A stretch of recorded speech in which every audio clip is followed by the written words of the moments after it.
কত বড় সাহস এই লোকটার! একে তো রং করবো, দ্বিতীয় দোষ রাস্তার মাঝখানে দাঁড়ায় আছে। এদেরকে কখনো আপনারা শিক্ষা দিতে পারবেন না। বাংলাদেশি ড্রাইভার যে কয়জন আছে, এরা এত ভুল করে যা বলার বাহিরে। যেমন আমি আপনাকে কয়েকটা কথা বলি। এক হচ্ছে, তারা ইন্ডিকেটর কখনোই ব্যবহার করে না। ডানে যাবে না ডানে যাবে, কখনো ইন্ডিকেটর ব্যবহার করে না, খুব কম ব্যবহার করে। গেল ইন্ডিকেটরের বিষয়। আর একটা বিষয় বলি, হঠাৎ করে লেন পরিবর্তন করে, হঠাৎ। মানে যখন দেখে যে রাস্তা খালি আছে, বামে ডাইনে করে লেন পরিবর্তন করে, কিন্তু পিছনে কোনো যানবাহন আছে কি না আছে এইটা কখনো তারা ফলো করে না।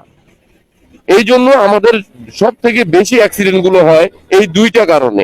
এক হচ্ছে হুলস্থুল ভাবে লেন পরিবর্তন করা, আর দ্বিতীয় হচ্ছে অমনোযোগী হয়ে ইন্ডিকেটর ফলো না করা।